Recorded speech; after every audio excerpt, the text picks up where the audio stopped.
up, you guys? King Lagerfeld here, back with another video reaction. And today we're going to be doing a video by Hood Nature. This one is God Sent Hippos to Punish Humanity and other stuff for 8 minutes.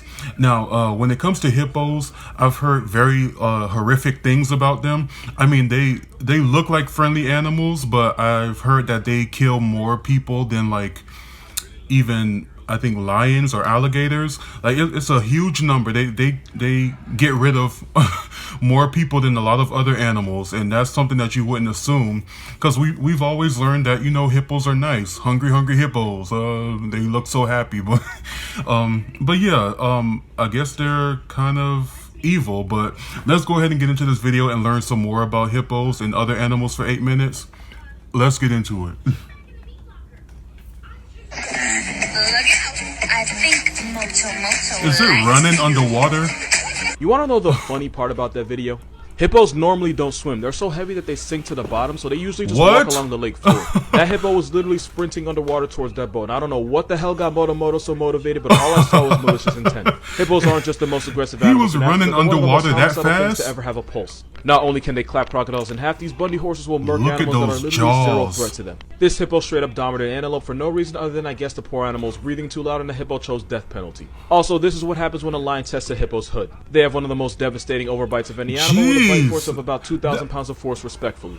But if you've ever seen one violate a watermelon, you already knew that. In an area code with elephants, that is crazy. Buffalo, hippos are the most on site, and they lay 500 people to rest permanently a year.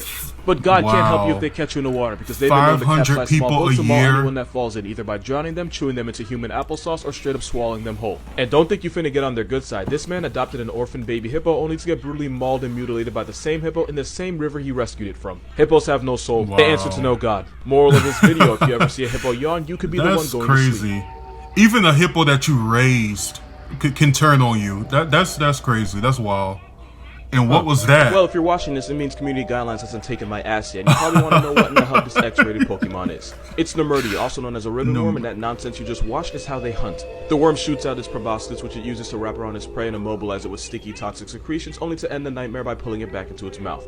The proboscis is a long tube used for eating that normally sits in the worm's gut. So when it wants to catch a body, it forces the proboscis out of its mouth. And some of them are branched, just like in this video. That's alien-like. Eat their tongue to snatch a meal, except this worm looks like Spider-Man busting out the next generation. They're not incredibly dangerous to people, but they do have crippling anxiety, because if you take one out of the water for more than 10 minutes, its body will literally fall apart. No cap, these pieces are actually one worm. It technically doesn't kill the worm, but it is a sign of high stress. So if you don't want to stress a worm, and you don't want to look like someone left a liquid daycare on you, leave it the hell alone.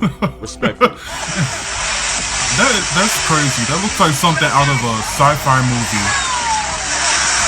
That's a big turtle. I don't think enough of society realizes just how big these fucking turtles get. That is the biggest shell jockey of them all, the leatherback sea turtle. This turtle can max out at 7 feet long and violate the scales at 1,500 pounds. For reference, that's about as heavy as some American male bison. The largest leatherback ever found was on Harlech Beach in Wales. It was almost 9 feet long in 2016. Dang. That's not the year. That's how much the turtle weighed. 2,016 pounds, or 914 kilograms for those of you that aren't American or use the metric system. Which is really just saying not American twice. Even though they're built like a refrigerator with flippers, they can reach speeds of 22 miles per hour while swimming. And you might be wondering why an animal that big would ever need to move that fast. This is why. I mean, yeah, this too. Yeah. But if they can avoid tiger sharks, if you don't want to be well food, worst of all, people, leatherbacks can live for 70 to 80 years, and some even hit the century mark. You'd be surprised how long you live when you stay calm and mind your own business. I mean, true.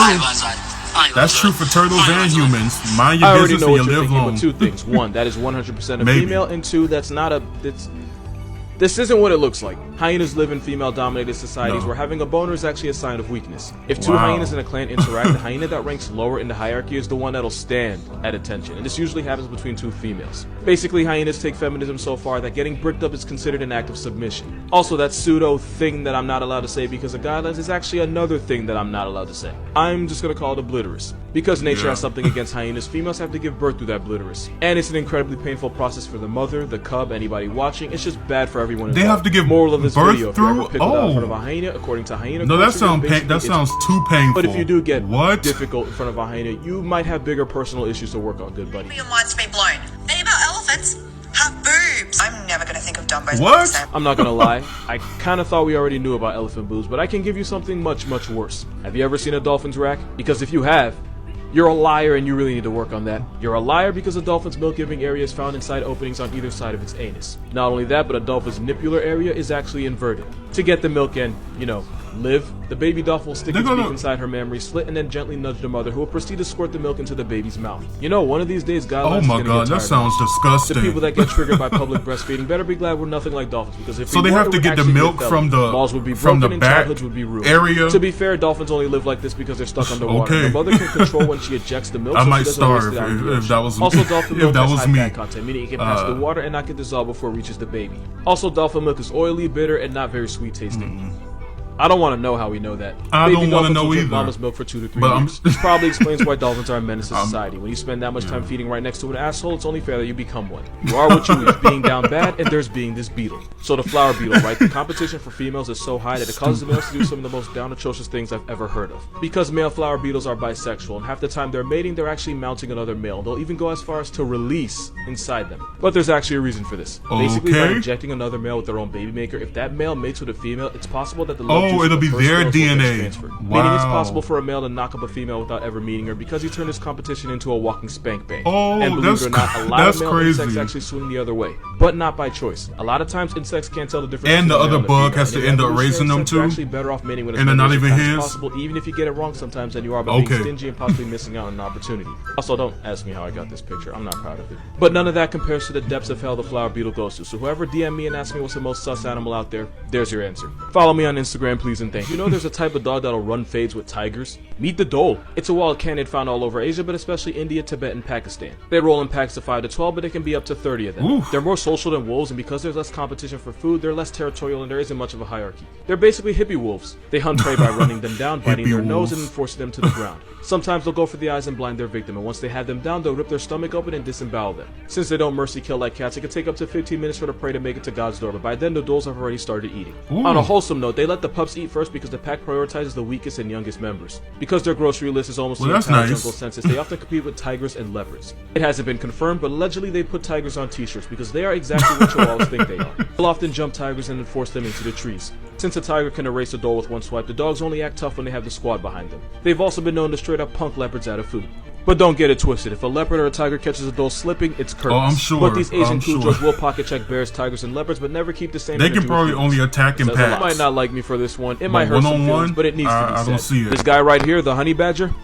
Yeah, he's not a real badger. Honey badgers are part of the Mustelidae family, meaning they pull up to the same cookout as otters, skunks, weasels, wolverines, and actual badgers. But the specific genus they're in is Mellivora, which makes them scientifically one of a kind because they're the only member. And if you look at the family tree, you'll see the honey badger right there on the Celine Dion, all by himself. That group right there has a Japanese badger, the Asian badger, and the European badger. So the American badger is right there, I would just assume that's what it was. To other badgers, because if there's one thing Americans insist on, it's being difficult. But the honey badger's nowhere near either of them, meaning they're not closely related to badgers. As for how they got their name, the naming guy lied in a job application, and it shows. Which is probably why snow leopards aren't actually leopards. Also, when you compare honey badgers to just true like badgers, panda bears aren't bears. So then what is it? Well, some believe his closest relative is this weasel-like animal called a marten. So when you hear me call this dude a felony ferret or a roid weasel, I'm kind of being serious. This black Air Force is closer to being a honey marten than an actual not a black badger. Air Force. It had to be said, I'm not apologizing for it. Somebody on Facebook shared a post about Australia a black Air Force.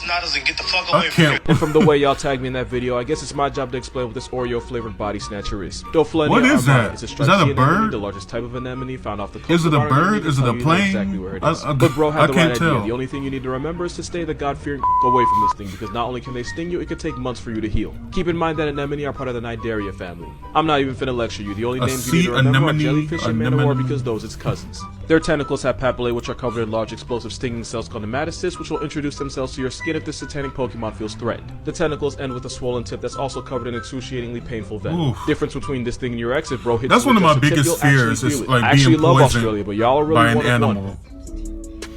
One of my biggest fears is being poisoned by an animal, so that's why I try to stay out the water, stay out the jungle, the woods, all of that. So, but I mean, we wouldn't know all of this information if people didn't go out there and, go on adventures by themselves. I mean, good luck, and I'm glad to be educated about it, but I'm not going out there myself.